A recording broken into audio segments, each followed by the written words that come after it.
राजस्थान की दौसा लोकसभा सीट का चुनावी इतिहास। पायलट फैमिली को 7 बार मिली जीत। तो आइए जानते हैं दौसा लोकसभा सीट का समीकरण और इतिहास।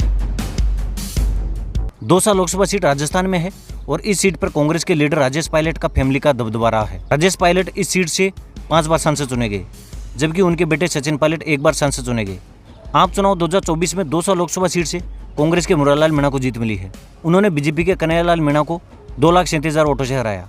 साल 2014 से इस सीट पर बीजेपी का कब्जा था। दौसा से इस परिवार से 7 बार सांसद चुने गए हैं। पहली बार साल 1984 के आम चुनाव में राजेश पायलट कांग्रेस के टिकट पर सांसद चुने गए थे। उसके बाद 1991 के आम चुनाव में, 1996, 1998 और साल 1999 के आम चुनाव में राजेश पायलट ने जीत दर्ज की। साल 2000 में उपचुनाव में राजेश पायलट की पत्नी रमा पायलट ने जीत दर्ज की और साल 2004 के आम चुनाव में राजेश पायलट के बेटे सचिन पायलट सांसद चुने गए। साल 2019 के आम चुनाव में बीजेपी ने जीत दर्ज की थी। बीजेपी उम्मीदवार जसकौर मीणा ने कांग्रेस उम्मीदवार सविता मीणा को 78,000 वोटों से हराया। दौसा लोकसभा सीट पर पहली बार 1952 के आम चुनाव में वोट डाले गए। इस चुनाव में कांग्रेस उम्मीदवार राज बहादुर सांसद चुने गए। साल 1957 के आम चुनाव में कांग्रेस के GD सोमानी को जीत मिली, लेकिन 1962 के आम चुनाव में कांग्रेस को हार का सामना करना पड़ा। स्वतंत्र पार्टी के पृथ्वीराज सांसद चुने गए। साल 1967 के आम चुनाव में भी स्वतंत्र पार्टी के उम्मीदवार RC गणपत को जीत मिली। साल 1968 के उपचुनाव में कांग्रेस ने वापसी की और नवल किशोर शर्मा सांसद बने।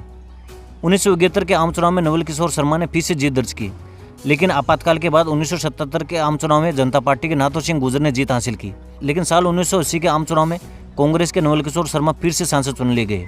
1984 के आम चुनाव में पहली बार दौसा से राजेश पायलट सांसद चुने गए, लेकिन 1989 के चुनाव में बीजेपी के नाथो सिंह गुर्जर सांसद बन गए। राजेश पायलट ने साल 1991 के चुनाव में वापसी की और जीत दर्ज की। इसके बाद उन्होंने साल 1996, साल 1998 और साल 1999 के आम चुनाव में जीत हासिल की। वर्ष 2000 के उपचुनाव में राजेश पायलट की पत्नी रमा पायलट सांसद चुनी गई। साल 2004 के आम चुनाव में सचिन पायलट ने जीत हासिल की। वहीं साल 2009 का आम चुनाव में निर्दलीय किरोड़ीलाल मीणा सांसद चुने गए, लेकिन उसके बाद से लगातार बीजेपी को जीत मिल रही थी। साल 2014 के आम चुनाव में बीजेपी उम्मीदवार हरीश मीणा सांसद चुने गए, जबकि साल 2019 के आम चुनाव में जसकौर मीणा सांसद बनी और 2024 के लोकसभा चुनाव में ये सिलसिला टूटा और कांग्रेस के सांसद मुरारलाल मीणा फिर चुने गए। दौसा लोकसभा सीट के तहत 8 विधानसभाएं आती है। इसमें जयपुर की बस्सी और चाकसू सीट के अलावा अलवर की थानागाजी विधानसभा सीट शामिल है। इसके अलावा दौसा जिले की बांदीकुई, महुआ, सिकराय, दौसा और लालसोट सीटें शामिल है। राजस्थान विधानसभा चुनाव 2023 में बीजेपी को 5 सीटों और कांग्रेस को 3 सीटों पर जीत मिली है। दौसा लोकसभा सीट का जातीय समीकरण। दौसा लोकसभा सीट पर करीब 19 लाख मतदाता है। इस क्षेत्र में सबसे ज़्यादा मीणा वोटर्स की संख्या है। मीणा मतदाताओं की संख्या करीब 7 लाख है, जबकि ब्राह्मण समुदाय के वोटर्स 4 लाख है। इसके अलावा गुर्जर और माली 2.5 लाख है।